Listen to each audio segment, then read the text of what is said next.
Hi guys, today is the 7th day of talking to the camera.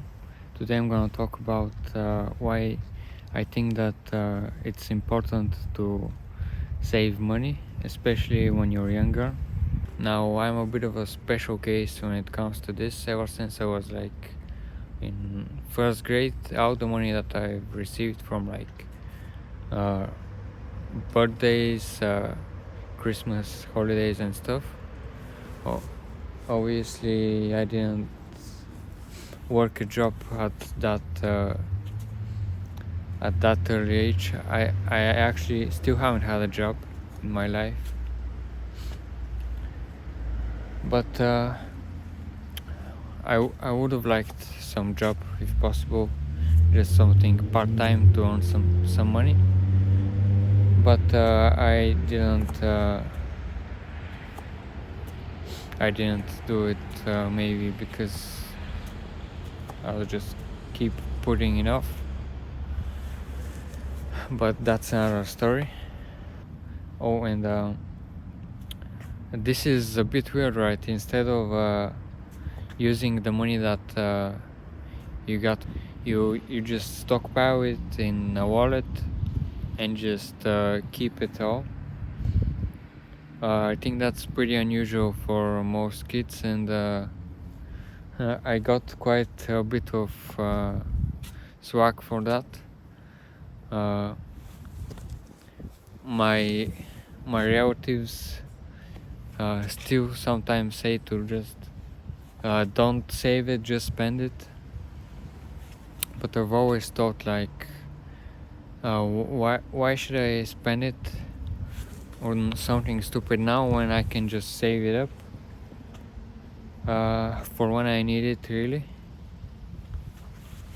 Let's just make sure that this is recording. Okay, it is. And there really are times where you're gonna need that money, and it also gives you a sense of confidence that even if everything goes wrong, you still have some cash on you, and it gives you a bit of an independence, especially when you're younger. Like I bought I bought a PC with all the money that I had saved. It costed like about $2,000 to $3,000, and that's quite a bit of cash to save up just from birthdays. So a lot of patience and dedication went into that, but I still use that PC, and I'm probably gonna use it for a few more years. And I don't think that my parents or anyone would have given me such a powerful PC. They don't even wanna uh, encourage me to stay on the PC so much. So that goes back to independence, and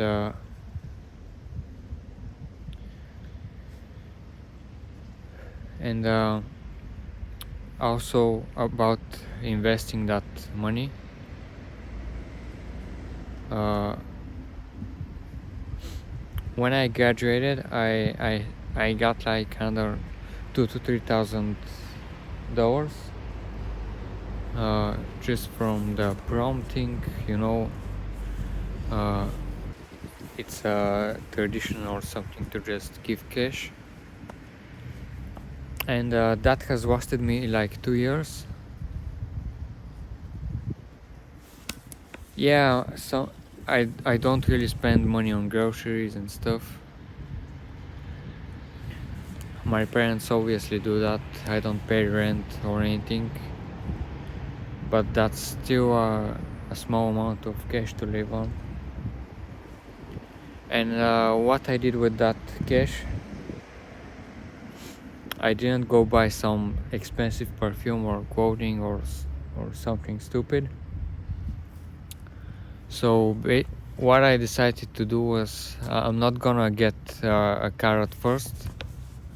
I'm gonna get a bike, which is this bike, and it costs like $600-700, and it's probably one of the best investments, because when you think about a car, like there's so many expenses that go with it, and the car itself is not that cheap. Even if you go for the cheapest cars, they are like at least a couple $1,000, and you don't have to do very much maintenance on a bike. If something breaks, you go to the repair shop, give them like $5-10, it's done. And I'm very happy with that decision. I won't have the opportunity to just bike around the city at an older age. So I encourage anyone to do that too. It's also a bit of a fitness thing. You don't just go anywhere with your car. Some people don't want to go 200 meters without their car. And the rest of that money that I got from the prom, I basically just put it all into Bitcoin dollar cost averaging, all the way from like 50 something thousand dollars all the way down to the bottom. You know, it, and that also took a lot of conviction to continue, but looking back, I'm glad I had that conviction to continue investing when the price was getting lower. And what I regret is just not being more conservative with my purchases at the beginning. Like at 50 something thousand, I spent a lot of money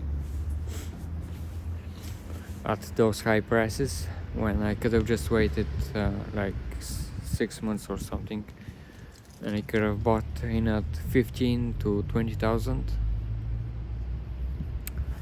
But my average cost is still pretty good. And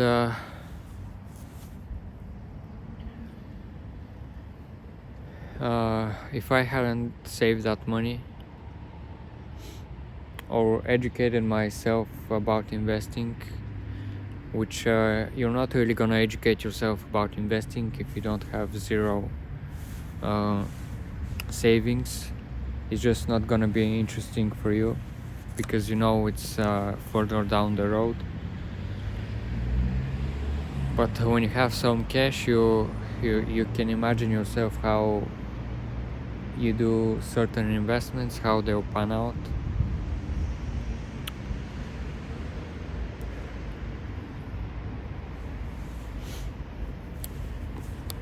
And I'm considering whether I should give some bitcoins to my cousin. He's like 12 years old, but it would maybe get him into looking at the price, maybe get him interested to watch some YouTube videos about it, and slowly like that learn about personal finances and investing from that. Just look at how the price action moves. Don't learn to not get stressed out when it goes down. Control your emotions when it goes up and stuff like that.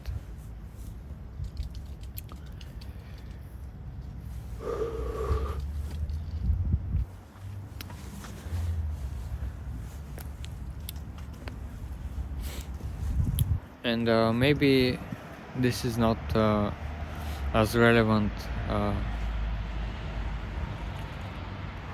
as for introverted people like me, because most of the time they can just go to a job, they'll probably enjoy it,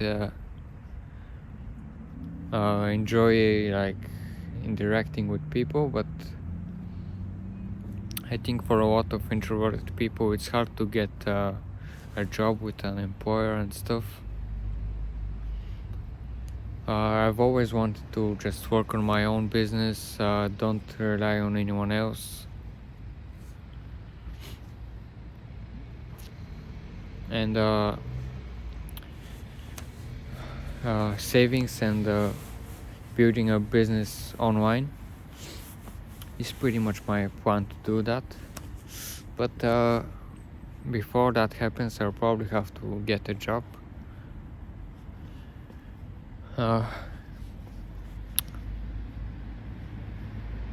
Because I don't want to get money out of my investments right now, and my free cash is running pretty low. And a lot of guys like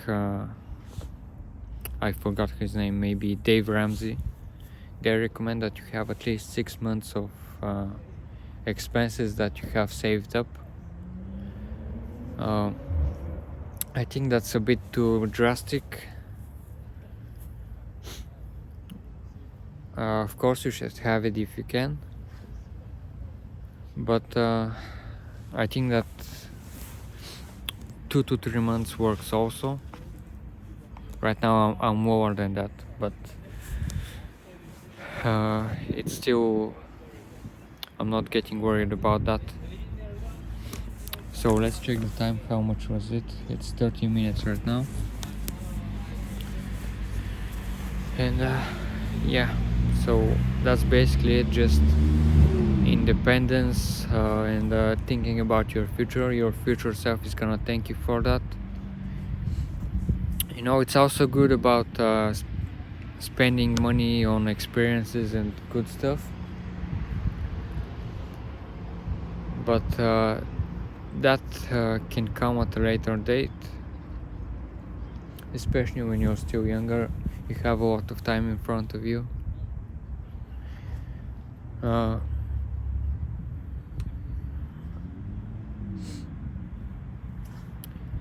When I start making some money, I'm definitely not gonna be as stingy as I am now.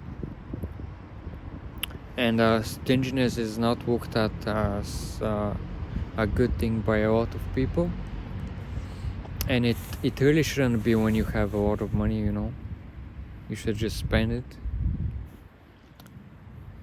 But when you don't have, it's the smartest thing that you can do, in my opinion.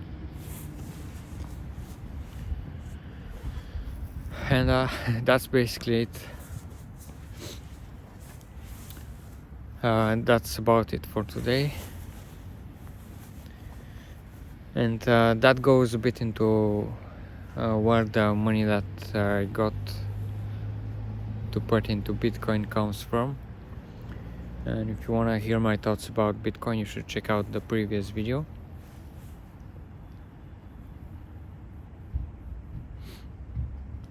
And yeah, day 7, we're going strong. I feel like it's getting just slightly a bit easier to talk to the camera. There's still a lot of work to be done, but there is progress, and that's all that matters. I'm not gonna quit. And yeah, that was day 7. Thank you all for watching. I'm gonna see you tomorrow. Bye.